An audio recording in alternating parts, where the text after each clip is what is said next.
शिक्षक भरतीची वाट बघणाऱ्या उमेदवारांसाठी आज 3 अत्यंत महत्त्वाच्या बातम्या समोर येत आहेत. एकीकडे आदिवासी विकास विभागामध्ये 2000च्या वर शिक्षक भरती होणार आहे, तर दुसरीकडे पेसा भरतीची फाईल अंतिम टप्प्यात पोहोचली आहे. पण यामध्ये निवडणुकीचा अडथळा येणार का? तर तिसरी बातमी पवित्र पोर्टल डोमेसाईल दाखल्याबाबत औरंगाबाद हायकोर्टात महत्त्वपूर्ण निकाल दिला आहे.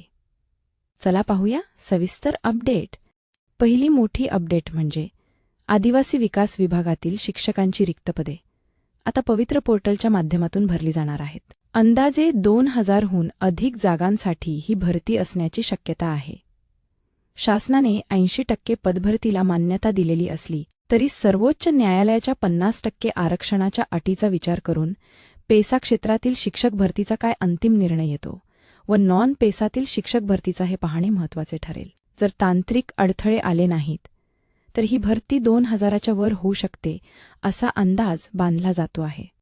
कारण बरेच वर्ष आदिवासी विकास विभागामध्ये शिक्षकांची भरती झालेली नाही आणि त्यामुळे आदिवासी विकास विभागामध्ये शिक्षकांची मोठ्या प्रमाणात रिक्त पदे आहेत. आदिवासी विकास विभागातील शासकीय आश्रमशाळांमध्ये सध्या कायम शिक्षकांची भरती होणे गरजेचे आहे आणि त्यामुळे सद्यस्थितीमध्ये सदर पदे ही पवित्र पोर्टलमध्ये भरली गेल्यास त्या ठिकाणी पारदर्शक पद्धतीने भरती होऊ शकते असं या ठिकाणी म्हटलं जात आहे.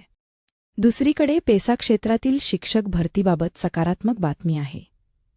सामान्य प्रशासन विभागाने तयार केलेली फाईल सध्या मुख्यमंत्री कार्यालयात स्वाक्षरीसाठी आहे. या फाईलवर कोणत्याही क्षणी सही होऊन शासन निर्णय निर्गमित होऊ शकतो.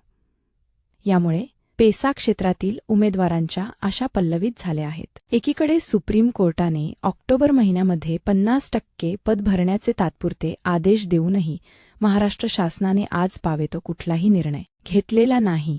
परंतु सध्या सामान्य प्रशासन विभागाने फाईल बनवल्यानंतर सीएम यांची सही झाल्यास तात्काळ याच्यावरती शासन निर्णय निघेल. ही अतिशय आनंदाची अशी बाब आहे.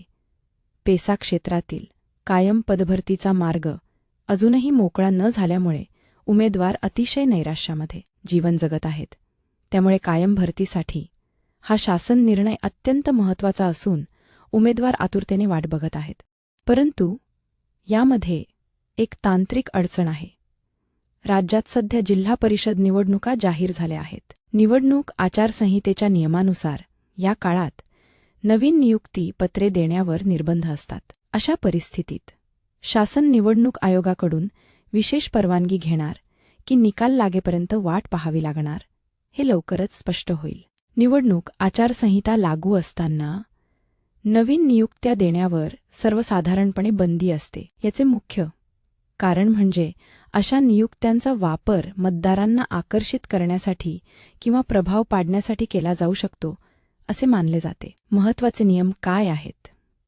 भारत निवडणूक आयोग आणि राज्य निवडणूक आयोगाच्या मार्गदर्शक तत्वानुसार नवीन जाहिरात भरती आचारसंहिता काळात कोणत्याही नवीन भरतीची जाहिरात काढता येत नाही. प्रलंबित प्रक्रिया जर भरतीची प्रक्रिया परीक्षा मुलाखत आधीच पूर्ण झाली असेल तरीही नियुक्तीपत्र वाटण्यासाठी निवडणूक आयोगाची पूर्वपरवानगी आवश्यक असते. अपवाद जर एखादी नियुक्ती अत्यंत तातडीची असेल, आरोग्य सेवा किंवा आपत्कालीन सेवा, तर शासन निवडणूक आयोगाकडे विशेष परवानगी मागू शकते. आयोग परवानगी देईलच याची खात्री नसते. राज्यव्यापी भरती असल्यास संपूर्ण राज्यात आचारसंहिता नसेल आणि फक्त काही जिल्ह्यांत निवडणुका असतील तर ज्या जिल्ह्यांत निवडणूक नाही तिथे प्रक्रिया पुढे सरकू शकते. स्थानिक स्वराज्य संस्था निवडणूक जिल्हा परिषद निवडणुका असल्याने ग्रामीण भागातील मतदारांवर प्रभाव पडू नये म्हणून निवडणूक आयोग सहसा अशा नियुक्त्यांना स्थगिती देते. तिसरा महत्त्वाचा विषय आहे Komal Balasaheb Bhore and others versus the state of Maharashtra and others writ petition. याचिकाकर्त्यांना पवित्र पोर्टलवर नोंदणी करताना प्रशासन असे सांगत होते त्यांचे अधिवास प्रमाणपत्र 14 मे 2025 पूर्वीचेच असावे. या अटीमुळे ज्यांच्याकडे त्यानंतरचे प्रमाणपत्र होते त्यांना अडचण येत होती. अशिक्षणाधिकाऱ्यांचे पत्र शिक्षण आयुक्तांनी 8 जानेवारी 2026 रोजी शासनाला एक पत्र पाठवले होते. त्या पत्रात त्यांनी विनंती केली होती की पोर्टलवर उमेदवारांना अधिवास प्रमाणपत्र, रहिवासी दाखला किंवा शाळा सोडल्याचा दाखला यांपैकी कोणत्याही पुराव्याच्या आधारे अहो म्हणण्याची परवानगी मिळावी, जेणेकरून त्यांना आरक्षणाचा लाभ घेता येईल. सरकारची भूमिका. सरकारी वकिलांनी कोर्टात ग्वाही दिली की सरकार या प्रकरणाचा सकारात्मक विचार करेल आणि याची काकर्त्यांसारख्या उमेदवारांना 14 मे 2025 पूर्वीच्या प्रमाणपत्राची सक्ती केली जाणार नाही. कोर्टाचा निर्णय. सरकारच्या या आश्वासनानंतर कोर्टाने ही याचिका निकाली काढली, कारण उमेदवारांचा मूळ हेतू साध्य झाला होता. तर मित्रांनो, एकीकडे आदिवासी विकास विभागाची 2000हून अधिक पदांची संधी समोर आहे, दुसरीकडे पेसा भरतीची फाईल मुख्यमंत्र्यांच्या सहीच्या प्रतीक्षेत अंतिम टप्प्यात आहे आणि तिसरीकडे हायकोर्टाच्या निकालाने डोमासाईल प्रमाणपत्राचा मोठा तांत्रिक अडथळाही दूर झाला आहे.